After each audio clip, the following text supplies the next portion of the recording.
Hey guys, my name's Echo Kellum. I play Curtis Hull, aka Mr. Terrific, on CW Arrow, and you're listening to Kneel Before Pod. Kneel Before Blog presents Kneel Before Pod.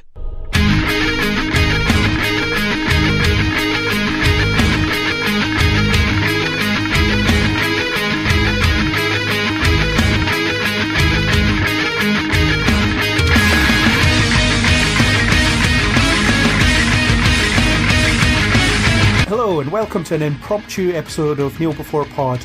We have managed to react to news very quickly because it's important to us. So here to react to some news is Andrew. Hello. And Chris. I'm reacting. Yes. Hello, I am also reacting. Yeah, and that doesn't mean acting again. It's a little Friends joke for you there. But we're not here to talk about Friends. That ended quite some time ago. I think it's just been taken off Netflix though, so you can cry about that if you want. But we're here to cry about the fact that as of yesterday, at the time of recording, it was announced that Arrow will be finishing its run next season, which happens this year, with a 10-episode final season, Season 8. Stephen Amell himself broke the news in a video where he almost burst into tears on Facebook. I was visibly moved while watching this video. So I think, considering all the coverage we give this show, considering the many hours I spend writing about it, I feel like we should talk about it. I'm going to warn against spoilers right now, because we might spoil kind of goings on that are happening this season, so if you're not up to date, beware.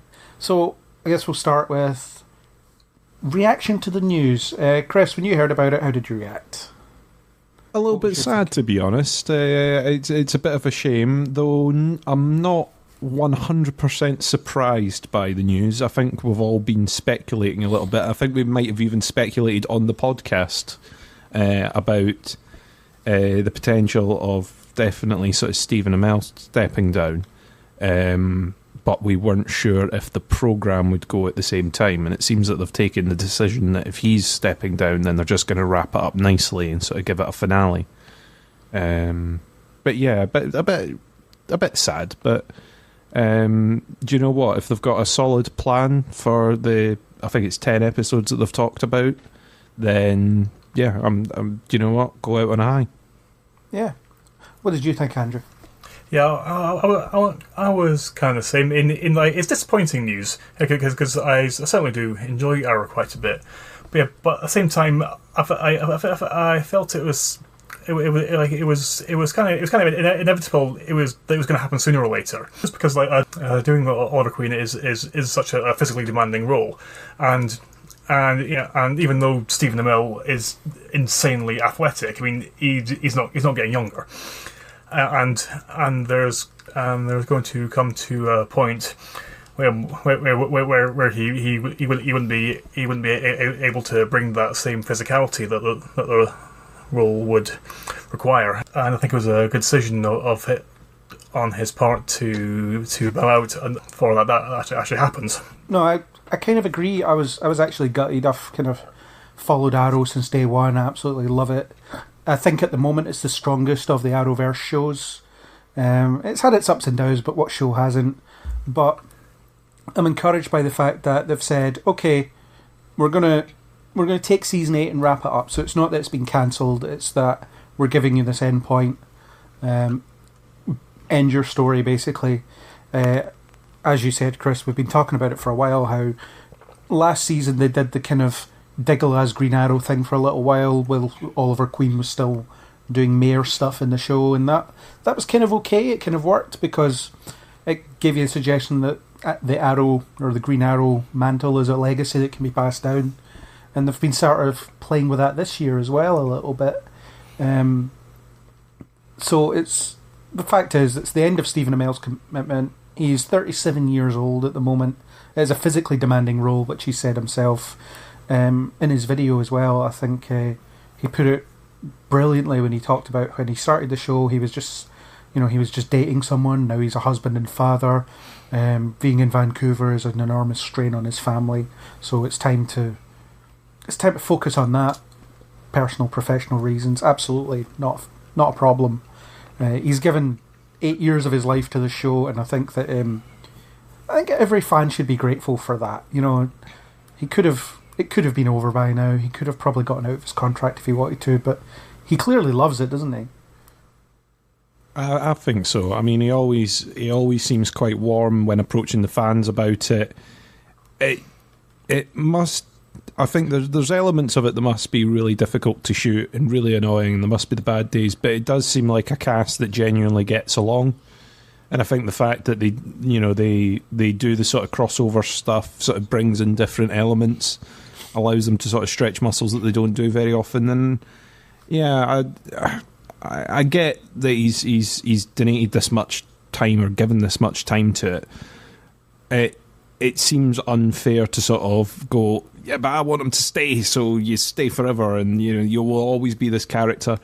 You're right in the fact that they've kind of cast their net out a little bit. I don't know if it was done on purpose from that point of view of looking at legacy and moving on, that they went, all right, let's try Diggle for a bit. Does this sort of work with Oliver in a supporting role where he drops in every once in a while? All right, well, maybe not. Okay, let's try another Green Arrow. Is this going to work with him sort of floating about in the background as like a consultant? No, all right, yeah, not quite. So maybe they've just went, do you know what, if we can't find someone to replace the Oliver's character in that way, wrap it up. They've tried different angles. If that is what they've been doing, it might not have been. They might have just been that's the way the story was going, so that's what they've done. But it's sort of given a sampling of that. And if they've not come up with a neat way of doing it that sort of satisfies everyone, then yeah, wrap it up. Yeah, I feel like it has been kind of winding down for a little while as well. You've got the kind of they've hit a couple of point of no returns in terms of storytelling. So that everyone knows the secret identity thing. He won't be able to come back as another Green Arrow who's a secret identity once again. Like, the fact that happened a second time is ludicrous. Never mind a third time. It's like, no, I'm a completely different guy to the guy before. I'm just the same height, same build, and look kind of the same if you get close enough. Don't worry. Don't worry, I'm a different Green Arrow.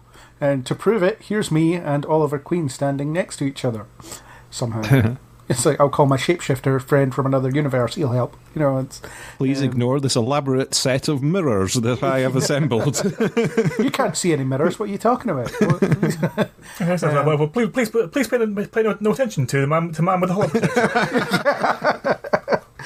Yeah, so it's possibly the right time. I mean, 7 years is a long time. 8 years, is a long time for a TV show or superhero TV show. I mean, Smallville had 10. It's kind of gutting because I like Amell in this role, and I think people have had doubt over whether his interactions with the fans were kind of an elaborate marketing stunt, because they talk about how much he gets paid for convention appearances and stuff, and it's like, well, okay, he gets paid a lot. Well done, mate, for negotiating that kind of fee for appearances, because I wish I could. I'm still negotiating my appearance fee at upcoming conventions. So currently I'm offering them nothing, and they're not letting me attend. I don't know why, but please, I'll show up for free. Just give me a place to stand. And me and Andrew's co-hosts are 20% less than Craig, and we're not getting hired either. Yeah, but I think any doubts can be put to rest by how choked up he was in that video. He was visibly moved by the prospect of the decision that he'd made, and I think the fact that he insisted on breaking the news, and he did it over Facebook and let people watch him talk about the news, was shows a lot of respect for the fans that he has. And I've never got the impression that he has any contempt for the fans. He's he's a great leading man in every sense of the word, because he gets really involved, and I'll always appreciate that, even though I've never met the guy. I've certainly always got the impression that he's someone who really appreciates his fans. Just with like the way that he interacts with people on social media, it's always seemed to me that he is always slightly bemused, like by how many millions of people think he's absolutely brilliant, and that he's always doing what he can to live up to those expectations that people have of him, and he just comes across as a genuinely friendly person, yeah, and somebody that you could have an actual conversation with, outside of what he's famous for. Yeah, and I've seen him appear on certain things. I mean, I don't know if anybody listens to Michael Rosenbaum's podcast. He used to be Lex Luthor in Smallville, if people don't know. But he set up a podcast where he basically interviews people by, just getting them round to his house to have a chat and recording it. And he himself sees it as kind of therapy for himself, because it's an outlet for him to just talk about his experiences as well. And Stephen Amell was on one episode, and he did seem very genuine there as well. And I've seen interviews here and there. I've watched a bunch of his Facebook Live stuff, where he does seem very genuine. I've never really heard anyone say a bad word about him who's met him at conventions and things like that. So I would love to meet the guy one day. And, if he's listening to this interview, please, I'll get you on the podcast. We'll talk. I spoke to Echo Kellum. He'll never remember me, but he'll vouch for me maybe. So yeah, and I don't disagree with his reasoning behind deciding to move on, because yeah, why not? I mean, he's given a lot, and I think the legacy, if not of Arrow, of the universe itself, will outlive him in that sense. And I mean, I suppose that was one of the open questions that I had ahead of this was, do you think this is the start of the Arrowverse winding down to some degree? I'm sure I read a rumour somewhere that Legends and Arrow were finishing next season, which I didn't put any stock in because of the source was not reputable. But now that Arrow is winding down next season, it's possible that Legends could be on the way out next season as well. So I wonder if this is the actual universe itself starting to kind of peter off. I would be quite surprised if that were the case, because there's certainly no shortage of material that they can draw from for new characters and new shows. And I think Legends itself is a bit of a special case, in more ways than one, because it's populated by characters who no longer fit in any Arrowverse. So they've already become surplus to requirements, and because now that they've fully embraced the insanity of it, then I would think that everyone would just be having too much fun to want to call it quits. Yeah, but then there's the expense of that show versus the ratings that they don't get. So maybe that eventually will make a decision for them. But in terms of, I mean, I don't know how much longer they plan to keep the Flash running. The thing is, the main difference between Arrow and the Flash for me, I mean, other than there's a bunch of differences, but the main one is the Arrow changes up the status quo all the time. There is always kind of a version of the original status quo that you because that's why you watch the show, right? Because you like these characters and the way they interact. And as I said before, on our brief mid-season podcast that we somehow managed to do in less than an hour. Don't know how that happened. I think it involved pizza. Yeah, that was it. Yeah, no, it was McDonald's. Yeah. Anyway, other burger places are available. It depends who's sponsoring us that week. We can eat whatever you want. That is true. Yeah. So I think I said on that one that you always come back to that baseline of you will have a version of Team Arrow infiltrating a giant warehouse in order to fight some guys, and you'll have Felicity on the computer, and you'll have different people in different positions throughout that, but that core kind of thing, that's what Arrow is. It's the action adventure thing where they as a team infiltrate somewhere and whatever else. So they retain that, but it's also changed so much, whereas the Flash doesn't. The Flash has retained the same tired status quo for 5 years. So in theory, it could perpetuate forever, where they just have this glut of season after season of main villain introduced in first episode, main villain makes himself known in a big way, 8th episode, and so on. And it's just tiresome. I know this season of The Flash got off to a strong start, but now it's very tedious because of just nothing's happening. And I always feel in Arrow that there's something deeper going on, even in the lesser seasons. And then also in The Flash, you've got interspersing all of those key story beats for the primary villain, or about a dozen villains of the week that are there and gone, in nothing and make absolutely no impact on the show or plot line whatsoever, and some of whom are arguably more interesting characters than the one whose master plan is being dragged out for the best part of a year. Yeah, so I think it's a testament to that it's kind of worked within the network TV show framework and made something that does change and does grow, and with characters that are flawed but are also always growing. And it's become bigger than Oliver Queen, and it became bigger than Oliver Queen pretty quickly with, the establishment of a team after his solo crusade in the first season. And I think it'd be a shame to wind down the universe itself, and I'm not sure it will happen, although I think without Arrow propping it up, I wonder if people will start to get a bit tired of the other ones because they aren't as good. I think it depends on what new life they bring to it. I don't think they'll wrap up the entire universe. I think, Arrow's going, maybe Legends, maybe Flash even, they'll eventually put an end date on.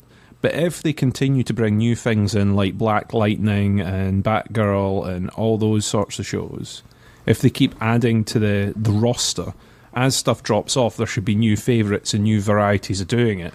The thing is that you've got to make sure that these shows have something a bit unique and a bit different that brings people back. Because if the new shows just follow the same format with different characters and the exact same routine with different characters, you're going to sit there and go, do you know what? I don't want to see this because this is just the Arrow but different characters. Not interested. I think if there's something new that sort of drags people in, you still keep sort of relationships and bits in there, but I think if they do something new, then it'll carry on. It's only if they get a bit stodgy in their method that there'll be problems. Also, I don't know what the background wrangling style stuff is over what characters are allowed and when they're allowed to involve them, what villains are allowed. I have the feeling that some of the negotiations and bits that are going on with the likes of the Warner Brothers and the like are, okay, you can't have this character, you can't have this villain, you can't have this, because we're keeping all these in different places so that we can use them for film or another TV thing or another this or another that. And I don't know how much of that is part of why they're struggling with some of the shows at the moment. Well, there's the definite limitations. It's like, you can't use Deadshot anymore because Will Smith's playing him. So kill him, please. Amanda Waller, she's going to be in that Suicide Squad movie that nobody's going to want to watch, so kill her too. Okay, you can't have the Suicide Squad anymore. Okay, what will we call them now? Ghost Initiative. Yeah, that'll do. Yeah, okay. Bomb Squad, head people, bad villains, do good squad. There we go. There's an element of that, but there's also the possibility of working within the framework of what you have, and you enhance things. I mean, they delivered the best version of Deathstroke I think we'll ever see. Well, maybe not ever see, but a good version of Deathstroke anyway, and one that will be tough to beat. They can always play with different villains and ramp them up. I mean, I don't think anybody would have ever expected Damien Dark to be such a prominent figure in anything, and that's the beauty of TV. You can take this tiny obscure character and you can make them really meaningful. But I think in terms of the fact that it's only 10 episodes of its 8th season, it feels a bit scheduley to me, because that'll take us up to Christmas, right, which is when all the shows go offline anyway for a few weeks. So this could be the debut of Batwoman in January in that slot, once Arrow finishes. Could be.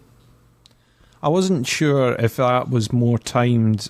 We've done the spoiler klaxon, and I suppose it happened ages ago anyway, but the crossover territory, where Oliver made his bet or his deal, I suppose it sort of takes them up to almost that point, doesn't it? Well, it'll be slightly after that point, assuming they keep the same episode count. So I would expect the crossover will happen in episode 8. I wouldn't expect the crossover to be the exit of Stephen Amell from the show. It certainly wouldn't be the Arrow finale. No. Because I don't think that's fair. I mean, it is in a sense, because it did start this whole universe, so it'd be almost fitting for it to end while being presided on by this universe. But I think it will have its own finale that kind of celebrates itself, because, it's established a lot in of itself outside of all that kind of interconnected stuff. Although, and Stephen Amell has said that I might be back at some point. I mean, I don't know. Like, death doesn't mean death in this world. There's been that many people brought back from the dead, or brought down from other Earths, or whatever. Or never dead in the first place. So that's fine. But I don't know. I kind of have this vision in my head of the end of Crisis on Infinite Earths being Oliver Queen's funeral, where Kara sings "Arrow in the Wind" to to end it all. So we're available, writers' room. they're totally going to steal my idea. Just take that Elton John song "Candle in the Wind," replace every instance of the word candle with arrow. It will still make no sense, but I don't know. I kind of want to see that now. But I think it could be that the crossover ends with, right, okay, you've sacrificed yourself. You now have like 2 weeks to say goodbye to everybody. So better get around everybody and shake their hand, as you did in the season 6 finale. I don't know. How do you think his exit will bow out? I don't know. See, I suspect it will be part of the crossover thing, and then I'm trying to work out how they do the 2 episodes at the other side if they stick to the roster. Now, my theory is either that they do the 2 episodes on the other side are, the grief of the remaining team, whatever shape that may be in, with flashbacks to what led up to what happens in the crossover potentially, or what's been going on in the background to that. But I really don't know. I mean, because we don't know how this season's going to particularly wrap itself up. So, trying to work out what they're going to be fighting or doing in the next season is very, very, very difficult. I'd like to see him get a good send off. I would like the other shows to be involved because they've all kind of spawned from Arrow. I mean, it's been named the Arrowverse, for God's sake. So it's very much from their thing. So yeah, I think go out in a big way with the other shows involved, and then the final episode being a 100% Arrow focused episode, I think would be good. Yeah. Andrew, how do you see him exiting, or the thing ending? I think it'll largely depend on what actually happens during Crisis on Infinite Earths, and what it is that Oliver agreed with the Monitor that he was going to do. I would be very surprised if during the crossover that's when he is killed outright, and that's the end of him, and he's gone from there. So I suspect that something terminal will happen to him. But will give him enough time to have a very emotional and protracted send-off, involving as many of the recurring characters from the entire run of the show as possible. It could be 2 episodes like David Tennant's last few minutes as the Doctor, where he stops Curtis from getting ran over by a car. He I don't know. He trips someone up who's chasing Barry. I don't know. Stuff like that. Just little cameos here and there in other episodes. Just generating hassle for the Legends to have to go back and fix later, just out of mischief. Yeah, stuff like that. He introduces, I don't know. He introduces Sarah to a new woman because Ava will be gone by then. Who knows? That Doctor Who exit before he gets inside the bunker and says, "I don't want to go," and is enveloped by a bright light. Oh, maybe could happen. I'm also wondering. So there's 2 things that seem to be happening in Arrow at the moment, and this is where the kind of spoilers come in, that suggest a kind of possible future. For the universe, I guess. So, on one hand, you've got Emiko, who they've been setting up as like the new Green Arrow. She's learning the craft. She has a connection to the villain, which is annoying. But I wonder if they could just create another show where she's the lead, and the show's called Green Arrow, and she's the lead, and she has a supporting cast that consists of some of the characters from the other show, like the old show, but not all of them. So her and Renee and some others, I don't know. The other possibility is this bleak future that we keep seeing, which does seem to be the way that it's going because Zari's from that timeline as well, or from something like that timeline. So they could transition to the future with William, Mia, and the other one, John Jr. Yeah, the other one. The one who's not supposed to be there. Damn you, Barry. Damn you. So, we could do that. I mean, I don't know if I'd want to watch a sepia-toned, bleak-looking future forever, but who knows. So there's a couple of possibilities for you. I think the more likely one is the Batwoman starts in January and sort of replaces it. Or succeeds it, not replaces. Any thoughts on that? I mean, the possibility of spinning off with one of these two things? Yeah, I mean, I think I mentioned to you a couple of weeks ago that maybe the future timeline would end up getting its own spin, sort of take it way out the way of the current sort of Arrowverse so it can do its own thing without the same, or quite the same constraints on it. Because a lot of what's written at the moment, you've got to go, right, why are they not calling Barry? Why are they not, getting Supergirl over? Why aren't they doing that? So putting it in the future sort of adds a different sort of slant to it, I suppose. Yeah. And it takes them out of what's known, but I think it's probably too close to Arrow as it is, and I think sort of doing a Green Arrow spin-off, I think everyone would see as a bit of a cheat, and it just wouldn't get the support that it would need to keep it going. I think with sort of Batwoman coming along, that's basically gonna pick up what Arrow is doing roughly. Yeah, it's going to be a maybe slightly darker version of Arrow over in Gotham. Because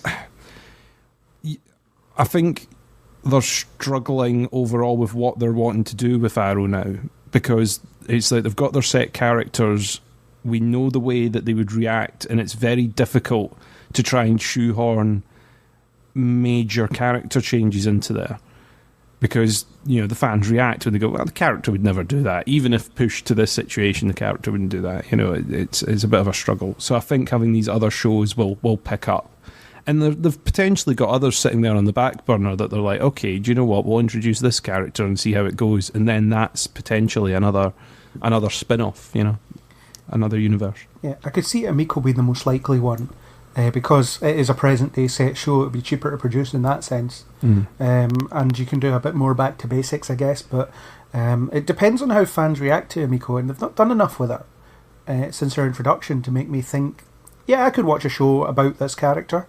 I mean, I was kind of thinking that in her first episode, but then she's faded into the background so much that I'm like, meh. And it depends on what her connection to this bloody villain's all about as well, because because that might just make me resent her entirely. But I don't know. I'm not against the idea of doing that. I just haven't warmed her. Though. I don't think they would do a Green Arrow-like show with someone else as a Green Arrow going about doing their thing. I think it would just be a bit more of a cheat. I do think you're right. The character may crop up again, be it in Batwoman or be it in something else. Yeah, she might crop up in one of the other shows. Andrew, do you have any thoughts on those two things that they're maybe setting up as a future show?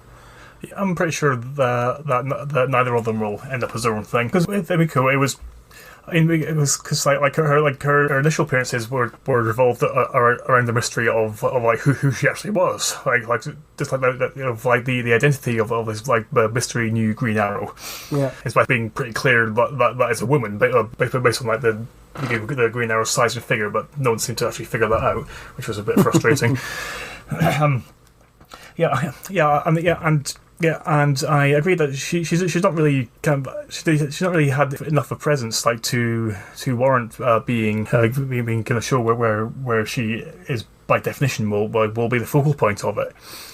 And I think if they were to try to do that, then it would be a massive failure. And with the future stuff, I'm actually pretty sure that all of the future stuff that we're seeing is actually taking place on Earth 2.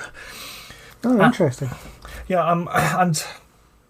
I mean, it's still not entirely clear like what the purpose of it is supposed to be. Well, the fact that documentary was being watched by Mia in the future kind of suggests that it's the future of Earth 1. I don't know. I hadn't really thought about it being another Earth, but it does seem to.